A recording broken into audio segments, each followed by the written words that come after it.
Hey, I'm Daniel Berger, and this is Adventures of a Real Estate Broker. Welcome to the podcast where Metro New York real estate meets great stories and a douse of humor. Forget the dry sales talk. Here we dive into the fun and unexpected moments of real estate. Join me each week as we explore Westchester, Long Island, the Bronx, and more. You'll hear about the people, the places, and the crazy situations that make this industry so interesting. Thanks to our sponsor, Remax Prestige Properties, we're ready to share the lighter side of real estate. Whether you're a pro, a buyer, or just curious, we've got something for everyone. Ready for today's adventure? Let's get into it. Hello, everyone, and welcome to another episode of the Adventures of a Real Estate Broker with Daniel Berger. This week, we have the pleasure of having the owner and partner of Remax Revolution from the Jersey Shore, Justin Bosak. Thank you very much for coming on this week. Not a problem, Dan. Thanks for having me. Sure. I did a little bit of sleuthing about you, and what I've heard is that you're called the real estate Rainman. You got to back that up though, right? You just can't have people saying that. But partly what I've read is that it's really your goal to focus on exceeding your customers' expectations, learning more about what's important to your clients, and then delivering on what's important to them. Amen. Yeah, no, you summed it up great. Yeah, the whole real estate Rainman thing was just pretty much whenever anybody brought up a street or an address, like I right off the bat, I knew the price of the house or I knew the house. And I don't know, it's just a photographic memory thing that I think I have, where I could actually even tell you what the outside of the house looked like.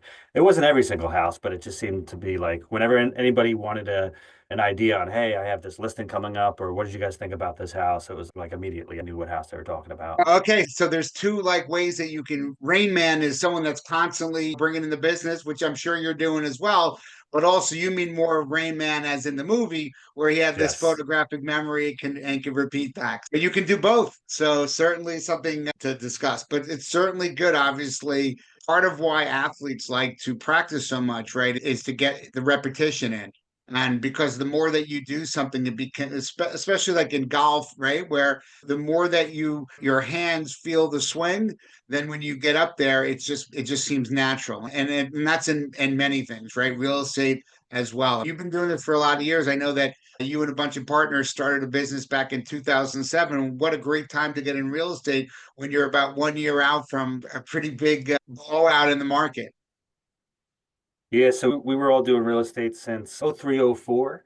But yeah, our company closed in 07. So we just decided we wanted to stay in real estate. I guess our company was ahead of the curve by closing because it was before all the complete chaos that happened in the real estate industry. So yeah, I mean, we teamed up. We all had our own specialty. So that's why the team concept worked back then. That was before there was teams. We didn't model what we were doing after anybody else.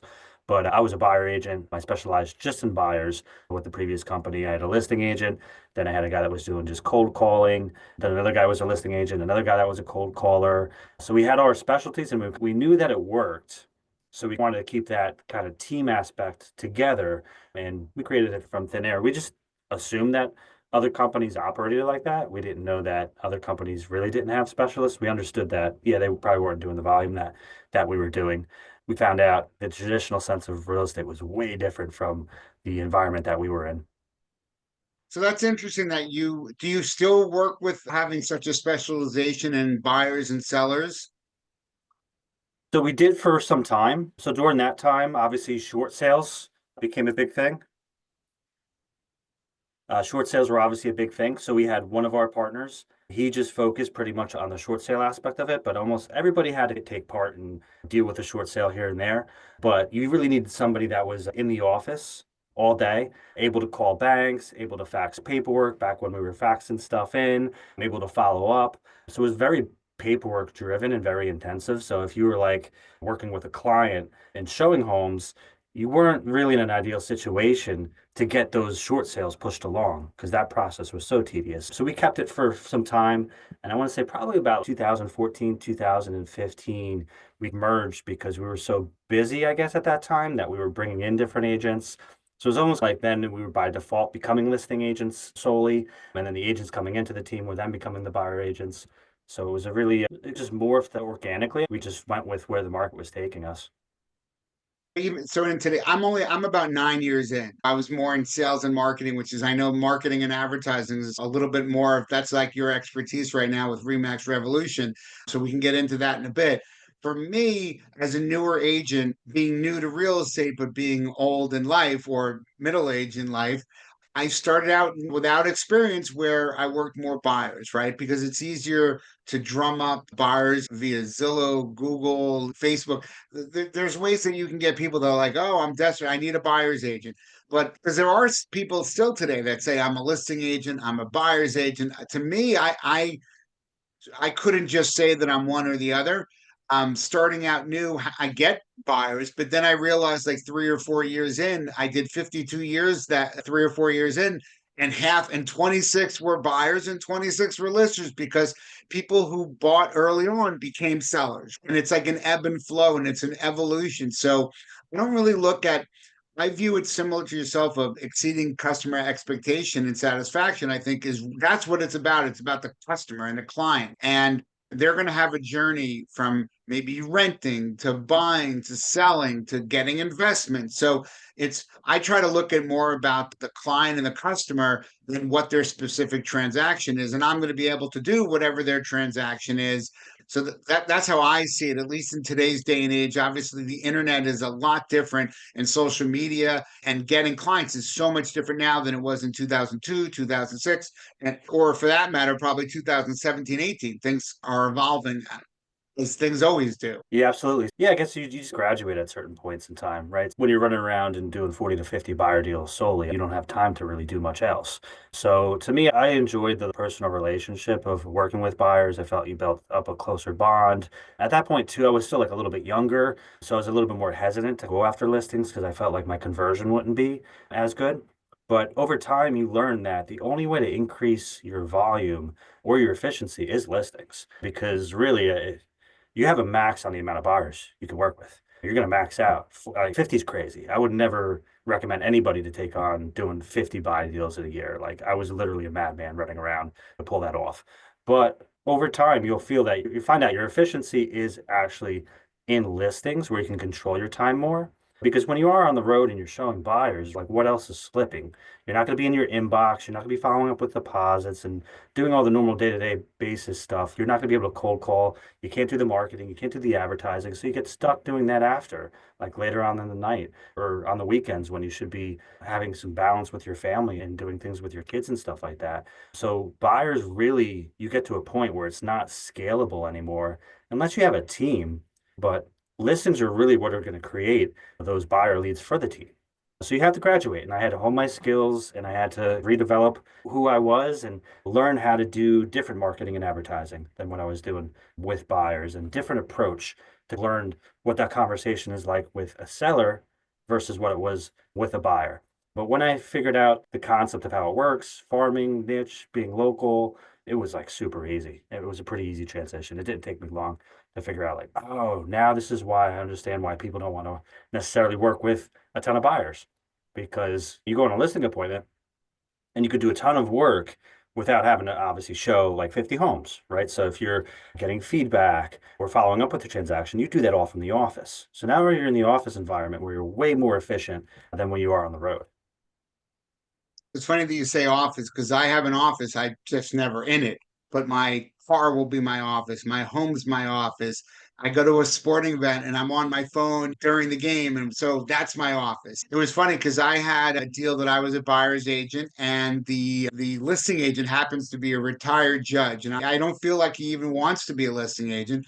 And he basically were like, I quickly do inspections. We're waiting. I send my memo. I'm not getting the full memo from him. We're not getting contracts, and I'm away. I'm like, I'm out of state. I'm like, I've been on an African safari and I'm doing memos because our clients don't need to know where we are, right? There's that you just do you move forward in the transaction. So a lot of that has to do with really someone's work ethic because really the person of course could have had a laptop and have done I did half the memo. All you had to do was insert his information and the lawyer's information and we could have started a week earlier basically. And so that person's not really doing due diligence for their seller, but I can only control my part of the transaction. I can't control the entire transaction, but ultimately But that is correct that listings, it is a little easier to do listings. Obviously, there's more follow up and probably open houses and following up with the different people that have come in, but it's certainly easier than showing someone 8 to 10 houses and then going back to do the next set. So it's certainly a little easier. To me, you talked about some funny things that I don't do in my business, but you're like cold calling. I'm like, cold calling? No such thing. I don't really do that. But how I've built my business is really through buyers, right? Starting to do buyers, did 15, 25, 30 a year. But then those become sellers. And last year I did like 65 transactions and like $42 million of sales without cold calling or whatever. But it's really from being investing in advertising in social media. I care a lot about my referrals. The referrals of my previous clients is my advertising, right? So when someone goes to Google or Zillow, they get to see people writing their own words about working with me.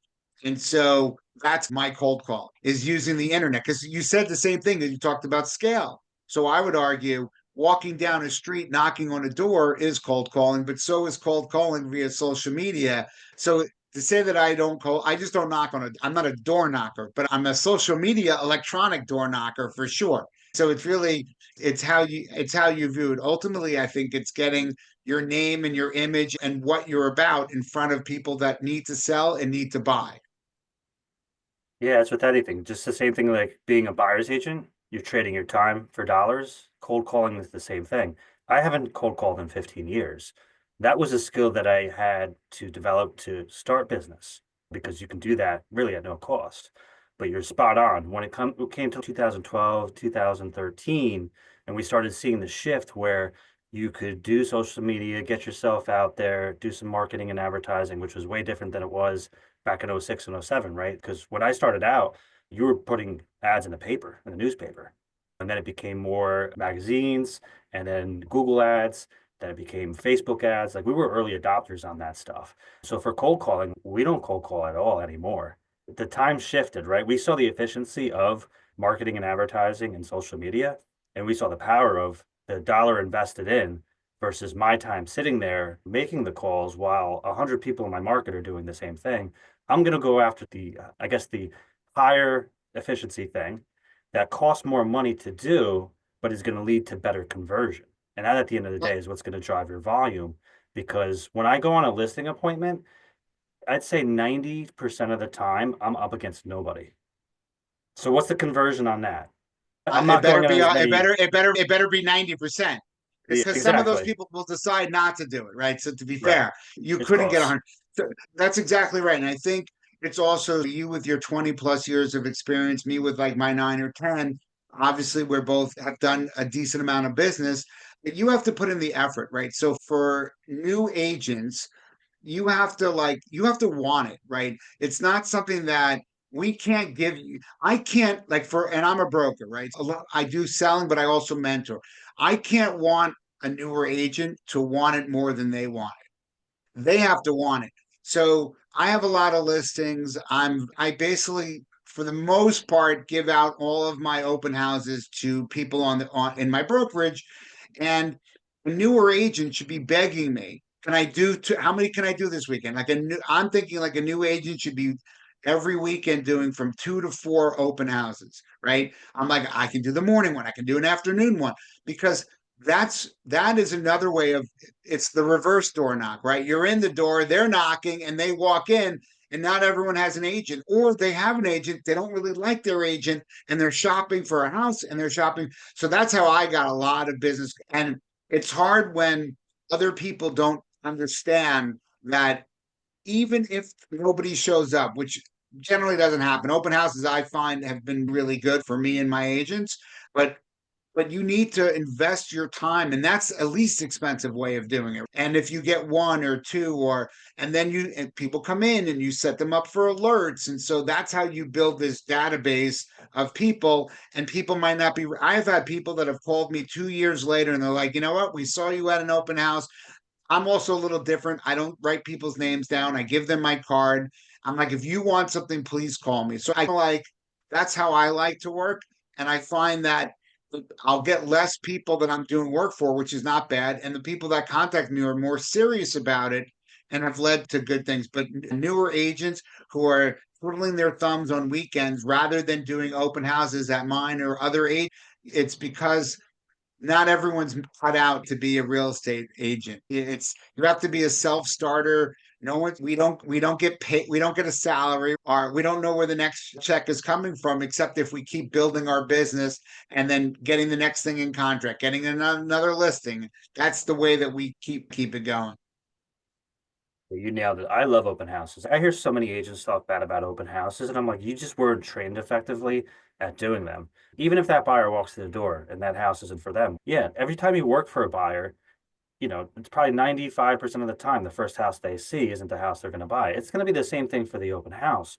But what it should be is allowing yourself to get into conversation to see if there's any commonalities and see if you can build a relationship. But it's also a time where you should know literally everything about the house, everything about the community, and you should be able to strike up. And this is like a test.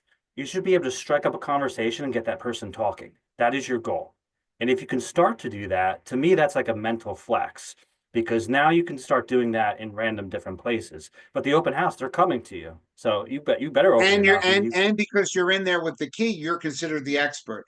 So clearly, I probably know less about houses and environments than you would be shocked at, because my thing is it's about relationship building, right? But of course, I understand what the house is. But you said it. I do a lot of Zillow. We probably do $12,000 a month in Zillow, right? I built my business on Zillow. So I love when people dog Zillow because that just means that they're not going to do it, which I'll get more people ringing my phone and doing that. So I don't have a problem with that. And open houses, it's I tell my agents this all the time. Most people that click on a button to see a house, it's 2% of that's the house that they're going to buy or even bid on. It's someone that's saying, I have a need, I'm looking for something. And then you try to figure out what it, and I never, even on my listings, I don't sell the house that I'm in. It's more about, hello, here's the house. I'll give you any information you want the house, not selling. It's just communicating about what this is. Oh, if this isn't right for you, tell me what is right for you, and then we can start a relationship together where I don't, as a buyer's agent, I don't want people to overpay. I don't want people to have to settle. You make a list of what your wants and needs are, and some things are, if it's not on the list, we don't want it. Others are like to haves, and so maybe you can do that, or maybe you can get three of their five things. So that's all of dealing with the buyers. So it's interesting. Here's a question for you. What is the most amount of showings that you've ever had with one buyer? probably 60. I'd say 50, Okay. 60. Yeah. Okay. Not bad. Not bad. And what's interesting is when I see on social media, people are like, oh, I showed 10 houses. They haven't put a bid in. I'm going to fire them. I'm like, what are we even talking about? I'm actually in the middle. I've written a book and it's just now being edited. It's with the same title, The Adventures of a Real Estate Broker, because we all have interesting stories to tell. My number one client over a period of 13 months, I showed 205 houses to. Oh, 205 is my record. And because we counted, because it was getting to the point like after 40, we're like, we need to start counting. And some of those houses we went back to multiple times. I only counted that as one house. So if I went into the house, there's one, 205 houses. So after 204 houses, I went in to see a house with a different client. They didn't like it. I'm like, I know who this house is good for. And I think, started a FaceTime. I'm like, you need to get to this house tomorrow. All of their bidding up until that point was not so good because they never found the house that was their house. So they, yeah, no, we'll bid 80%, 90% of list. And as the last couple of years, that doesn't get it. I ended up, what they put in a bid, all cash. We closed in 30 days. I ended up selling another multifamily that they had. They referred three people to me. You know how many most people would have fired a client for 205 showings.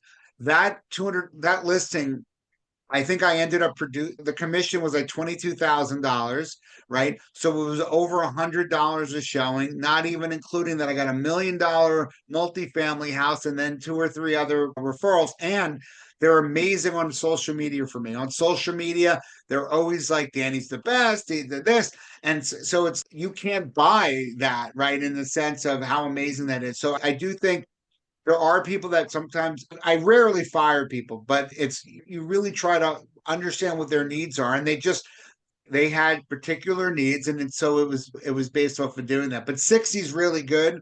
And 60 is on the higher end, clearly, but other people give up. You see it all the time on Facebook chats. People talk about that. Yeah, no, I've come in and when other agents have come up, I've came in and after a couple of showings, they had seen 40-50 with another agent. They're like, I think it's the agent.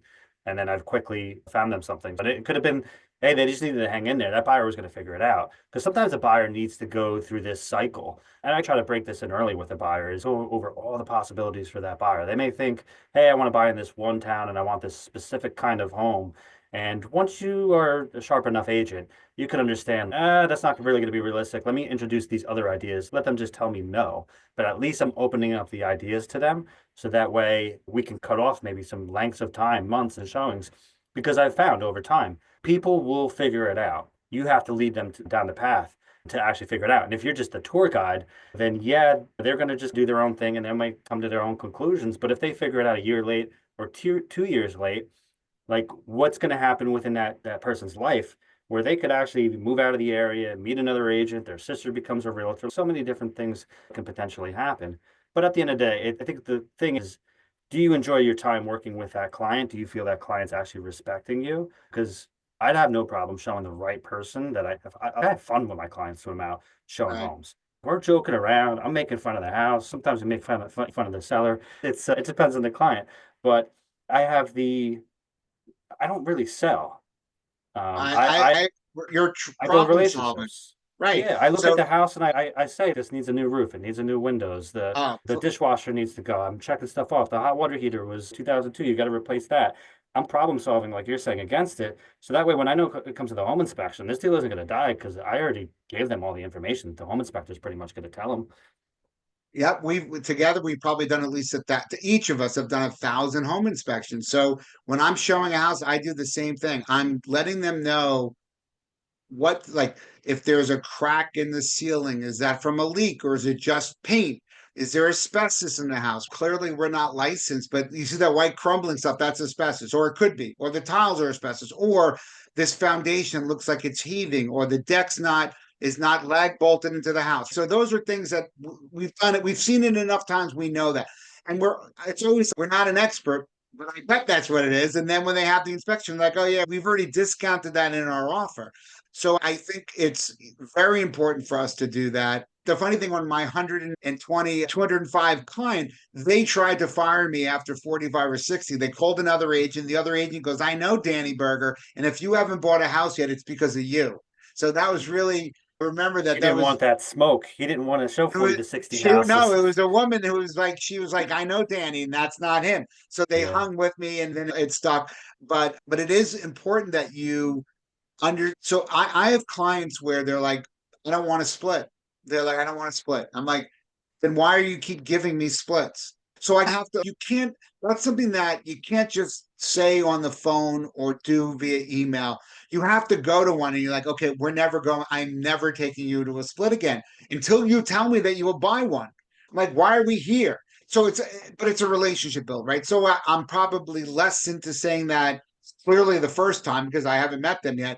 But as we're working, it is a little bit more the straight talk express, right? Where I'm not showy. You're wearing a Hawaiian shirt right now. I'm wearing it the same. I went on a showing earlier today. I'm wearing shorts. My client's wearing shorts and flip flops. I'm not a suit and jacket guy, right? And I can do that in my market, right? Because I'm not Manhattan at 5 minutes, whatever. Maybe I still actually, if I was in Manhattan, I would still probably do something similar to that because that's just me, right? And so ultimately, people, I can see you. I think a lot of what I do is what you do, and what you do is what I do. And people see that if our clients see that we care about them and that we're advocating for them. And we're not just trying to sell them this unit, whether it's our listing or a house, because we'll move on. We it's about long-term lasting relationships, and that we'll find another house. You and I never want someone to buy something that they're going to have buyer's remorse after. That's bad for it's bad for them and it's bad for our business too.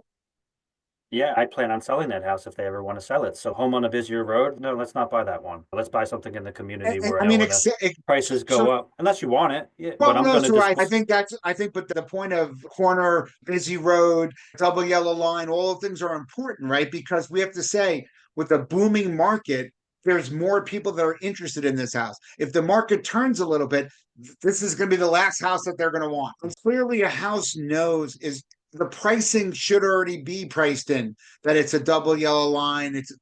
Maybe it's a performing school district of an 8 of a ranking instead of a 6. So all that should be in as long as it's eyes wide open, right? Where maybe that person can't afford a non-double yellow line in that school district that they need so badly. So then you make rational business yeah. decisions Or they don't is like okay. neighbors. I've had people that said, I don't want to walk around in my community. I don't want to know anybody. Put me on a busy road. I don't want to talk to anybody. Exactly. So as long as you bring those things up, another interesting thing that I see that agents don't always do is that in many of our towns in New York, taxes change based off of the purchase price. Yeah, I, Jersey's so different. so there's some and some of our towns they don't change unless you do full permits, and others it goes exactly to the. So there are agents who they're like, oh, the taxes are 15,000. I'm like, yeah, and once you buy it at this price, it's going to 30. And they're like, oh, nobody ever told me that. I'm like, so it's kind of that's those are things that if you're trying to build long-term lifetime clients, you're going to be upfront about it. That and I have that conversation. I'm like, the house is going to be this price and taxes are going to, this is what the taxes are now, this is what they're going to be, because again I want eyes wide open so that they know that together if they make the decision to do that then that's fine, and that's Mhm. so a lot of people don't do things like that, so it's Well, it's really priorities. Client first, house second, commissions always last. I don't even, to me, the commission is only, I work for my review because I figure that a good review will get a sale. Then we'll get the next sale and get the next sale. And my commission checks have gone up exponentially from that logic. But real estate's not for someone that is overspending, is like an excessive spender where you really need the money and you need to pay your mortgage and your car and because it's not certain. I certainly know that in the last couple of years, what I can tell you certain is my money keeps going up. There's going to be a time when the money's going to go down. So you need to be spending on a even keel. You're a business person. You have to have money for the rainy day and all that. So it's again, it's not meant for everyone, right? Where it's you talked about the separation of your family life and your personal life. That's hard to do because when your client's texting you, you have to get back to them at some point. I know that there are agents that have voicemails that say, "Oh, outside after I'll if you've called me after 6 p.m., I'm not going to call you until the next business day." I'm like, "Wow, that's Huge mistake. people do that, right?" So I find I'm also older and I'm an empty nester now, so I'm a little bit different than having little kids. But I always still think that you should always still return the call and or the text and tell them I got your message. Either answer right away if you can, or when you're going to, and then just follow up on that. And if I said I went to a playoff of Knicks basketball game last night, and so I couldn't talk on the phone, but I said I can text now, or let's set something up for tomorrow. So I always try to give people options and let them know. And sometimes, oh, I didn't know you were at the game. I'm like, yeah, it's okay because ultimately they don't need to know my schedule. They just need to know that I'm their resource for them. Yeah, no, I think when you put limits on the timing. So the thing I do have on my voicemail is that if I don't pick up, shoot me a text. I might be in a showing or I might be in a meeting, and I would try to respond quickly. And then we have transaction coordinators in-house. So if it's something on your deal, call the transaction coordinator. If it's an active pending deal, or if it's in a showing, I use showing time. Feel free to use it or send me a text. I'll book it for you. I don't care. But it's the availability because if a potential seller calls you and you have on your voicemail that you don't return calls after 6 p.m., they're going to be like, they don't talk to agents, they don't talk to buyers. If I have something important, they're going to think that they don't know what's going on with the transaction. Sometimes It's the it could worst be thing high that alert for them. It's easy for exactly. you. But if they can't reach you, they're going to be stressed the rest of the night because you're not willing to pick up the call. And it's not saying that person probably wouldn't return the calls. You're setting the bar that you don't return calls. Oh yeah, I can't list with you. Forget it. So I also I'm everything I do is a little different because I do what I want to do for me. But I don't have a transaction coordinator. I did 65 deals last year and I'm running my office. I don't have a transaction coordinator.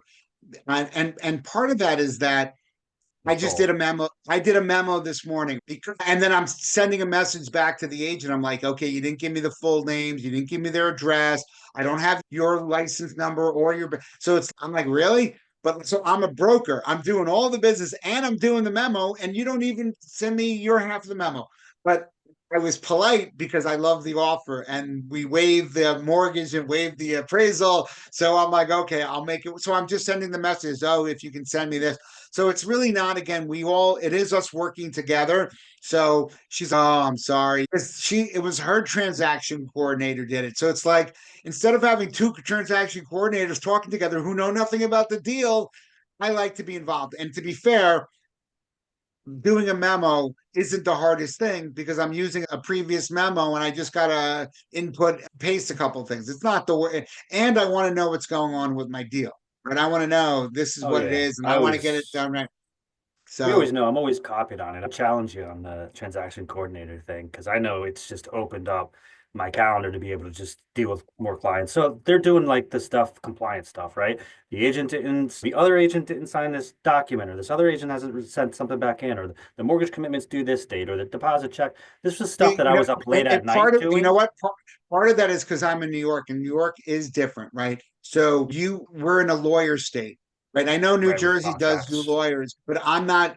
There's less of that, of like title work and escrow. We don't really do that. So that is much more time consuming and takes you away from selling. So ours is not all that. So it's a Yeah. lot easier. So New We're York, not. it takes a while for you to actually get under contract, right? The attorney has to write the contract. You're doing your home inspection before the contract a lot of times.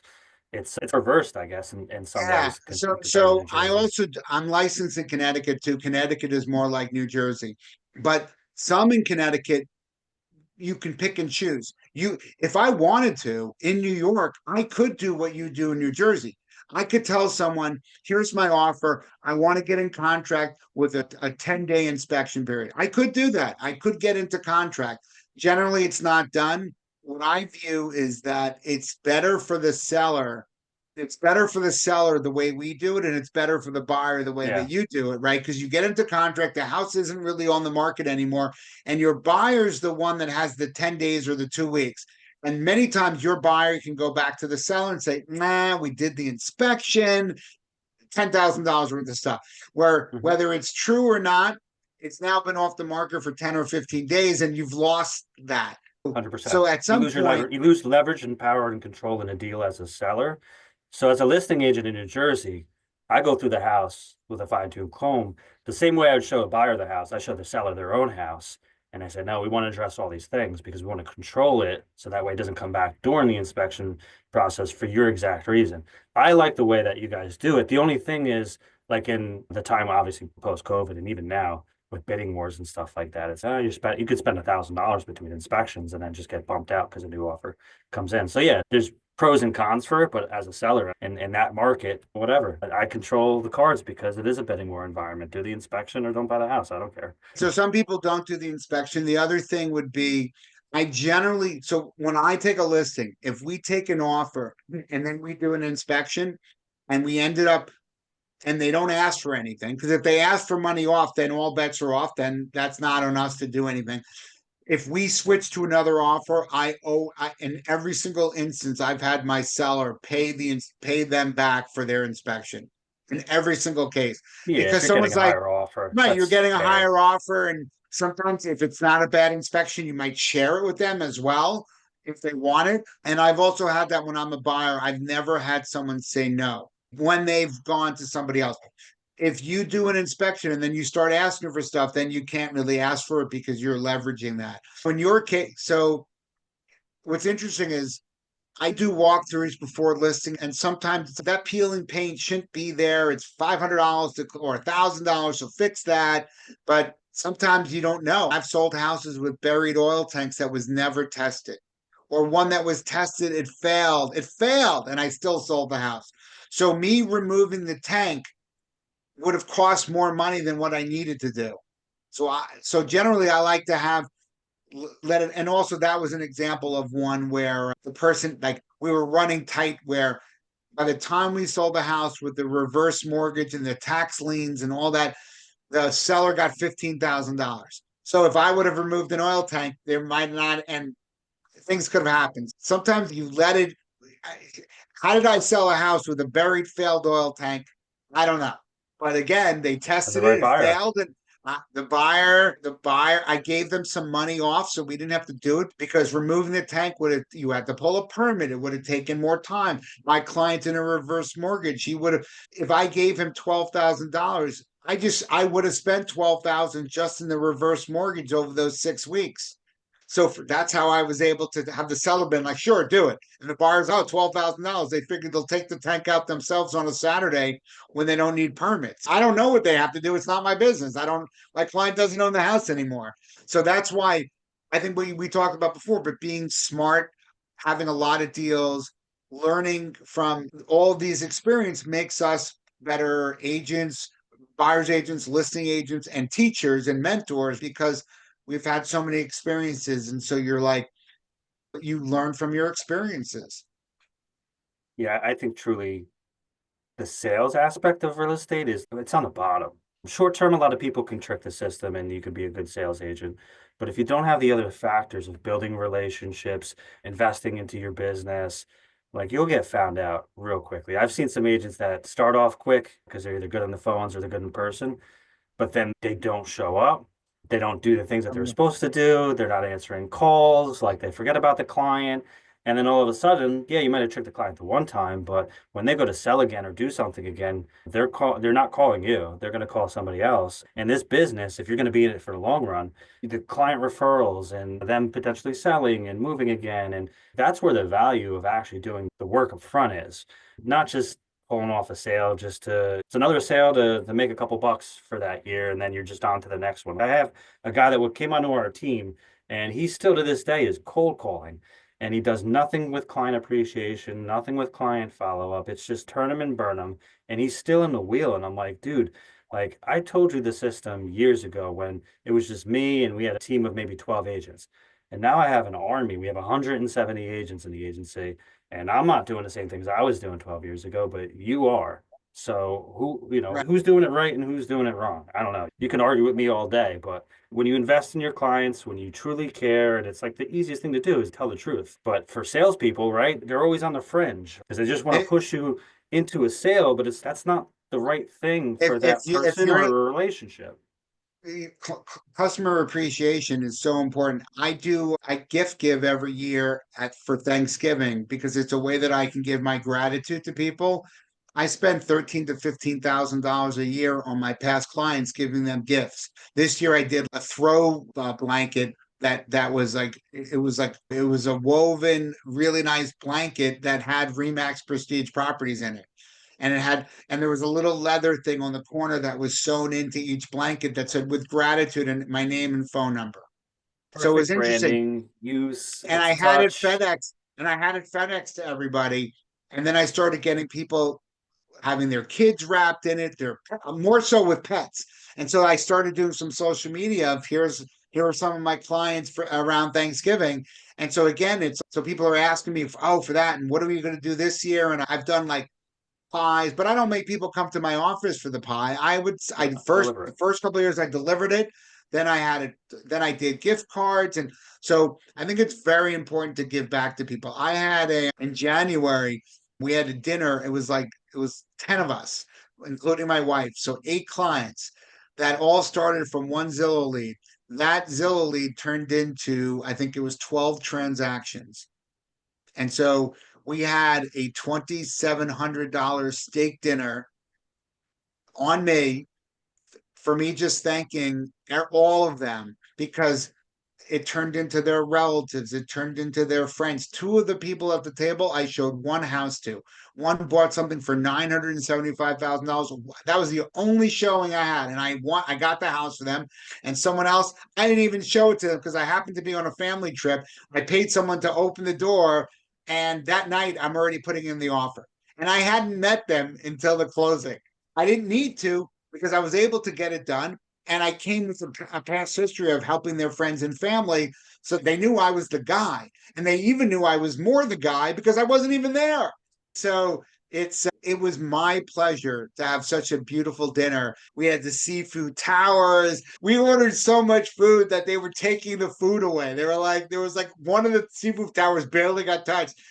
Because can I bring it home? I'm like, of course you can. And we That's the texted right mindset because that you could have client taken actually. all the money and cashed it and an extra that was like could have been part of a vacation, but But you instead you're said, but giving back and it you keeps talked going. about investing, right? I invested money. It's funny because that client last night, like in the afternoons, oh, I got a ticket to the Met game. You want to come with me? And I'm like, oh, I'm going to the Knick game. But and if I have tickets, I'll offer them. So it's not just the real estate. And that guy happens to be a plumber. I've referred my clients to him. The plumber's come and done work in my house. So I try to help my clients' business as well because it's a trust, right? I trust them, they trust me. If I have the plumber go to someone's house, I know the work that he does and he's good people. And so that connectivity is how you build a business as opposed to having a transactional sale of a piece of real estate.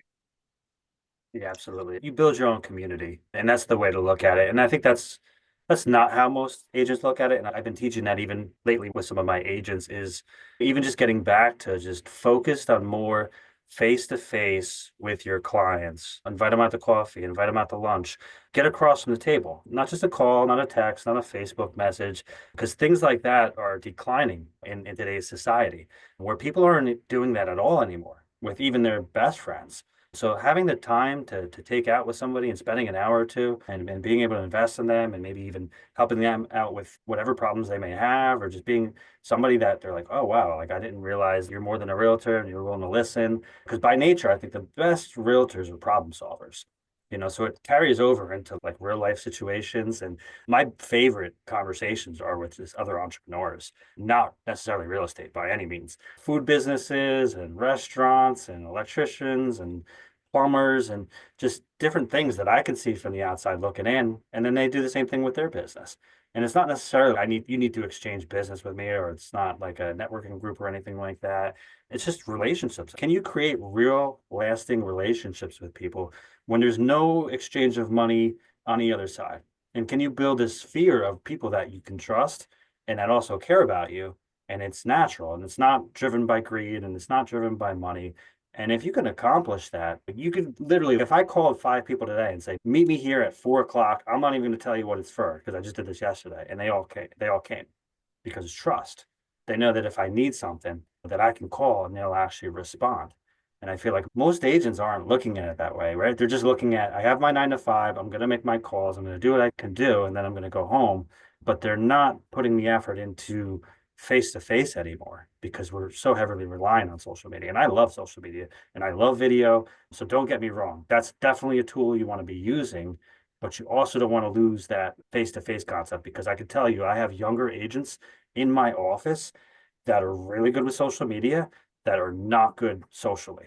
And I think that moving forward is because of the generation that they grew up in. So I'm like, there's something to that. This is going to actually scale down and there's going to be a loss of it. You see it with AI and automation and all these different things, like the personal connections, they're falling by the wayside. And it's moving forward. I think it's going to continue to happen. So don't give up on those skills when it has nothing to do with the deal. Correct. I What you're saying is so spot on. The social media is good, but there's also social media can be good because I see people social media where all they're doing is bragging. They're bragging about how much over list they got. If you're a listing agent and you say, I got $300,000 over list, and I'm like thinking, you didn't price the house properly, and you're also making the people feel bad in a sense. You're basically telling the buyer's agents and the buyers, you're a dumbass. Like, why did you spend 300,000? So it's not about that, right? I never talk about what things went for. It's always, my posts are always, if I'm the listing agent, I thank the buyers, I thank the buyers agents, I'll thank the attorneys, I thank the lender, I thank them. When I try to tag as many different people saying, together we made it happen and we got to the closing table. I also sometimes will bring, I like expensive bourbon and tequila, and I'll buy it and I'll do shots at the closing table of people. If I know people drink, if they don't drink, I don't do that. And I'm like, I had Azul, so I got a big bottle of Azul for my client last week, and then I got a mini bottle. The mini bottle's still $100, but I got a mini bottle to do shots at the table, and we're everybody at the table is doing shots, both lawyers, the title person, the clients, and it was more like to new beginnings. And you're just toasting, thanking the sellers and the buyers. Clearly, sometimes that's not appropriate, right? If there's a death or a divorce, but you got to know who the people are. But in the sense of we're moving on and best of luck in our home. We're so happy that you're buying the home. And it's a festive kind of a cool thing to do. It's never about you spent this much more and there were 170 offers. Like that's, I think it's a little ostentatious to do that. It's more about being thankful and supporting each other. I think you can do that. And that is how my social media does. And listen, there's a lot of creative things. People who are creative can do cool videos and things like that, but it's not about putting anyone down for sure. Yeah, the videos I'm doing are just listing videos for the most part. And I took a step back from social media for a little bit because we came through COVID and crazy times. I was getting suspended off Facebook too. So I was like, you know what? The personal thing is more my speed anyway. But yeah, I think video, if you're showcasing a house and also showing up on camera, and people can get an idea on who you are as a professional, I think that's super important. I don't care what you look like. I don't care what you think you look like or you don't look like. I push all my agents to do something on video. And if you don't have listings, maybe just you're talking about the market or whatever it is, because it's not gonna be a surprise when they show up and they meet you. There's so many agents that are very phony. They have these glamorous pictures and they meet them in person. And you're like, who the hell are you? You know? That's me. That's my It's more than ever now than before. It was like a running joke forever, like the glamour shots or whatever. It's worse now than it was back in the day. There's a disconnect. But if you could show people really how you talk, how you present yourself, your knowledge and things like that, it comes through on video. And if they're just watching and maybe not even in the market now, like what else are you doing to market and brand yourself to reach those different people in that community, right? If you have that person as a friend on your Facebook, but they don't have any education. Where a lot of realtors get caught up is they see a lot of other realtors posts and they feel like everybody's posting on real estate or about this thing, whatever the current event may be. But you have to look at your friends list and realize that just because you're friends with 300 realtors, like that one person on your friends list, you're the only realtor that they know. And if you're not informing them and keeping them up to date as far as what's happening in the market when major things are happening, they're not finding out any information about the market. They have no idea. So a lot of agents they're in their own bubble because we're surrounded by mortgage people and title people and everything. And it's like sometimes, yeah, you want to disconnect from social, but you could be the only voice for the people that are friends with you on social media. exactly. Justin, we could talk for hours on this. It seems like we have a passion for real estate for our clients. We probably mostly we get to the same place and just a little bit different, but that's the beauty is that you have your way and I have my way, but at the end is the same, is meeting our clients' customer needs and satisfaction and satisfying them as we get there. So I thank you very much for coming on this week. People, of course, you should tag it and all that when it comes out so that your friends and your family can see what you're all about. They know what you're all about, but and then they can see a little conversation because that's how we both can grow as well. And then hopefully the podcast is out there for someone, a newer person learning open houses are good, getting in front of people. Social media is fine, but it's really about it's you can have fun in doing it. And for you being the person that's the shell answer man with the information about houses and neighborhoods will make it a better buying experience for all of our clients. Thank you very much for coming on. And for everyone, this is another episode of the Adventures of a Real Estate Broker with Daniel Berger. Until next week, thank you very much. Thanks for joining me on the Adventures of a Real Estate Broker. I hope you enjoyed our time together as much as I did. If you laughed, learned something, or just had a good time, do yourself a favor and subscribe to the podcast. A big shout out to our sponsor, Remax Prestige Properties, for making this all possible. Remember to leave a review if you enjoyed the show. It helps more people find us.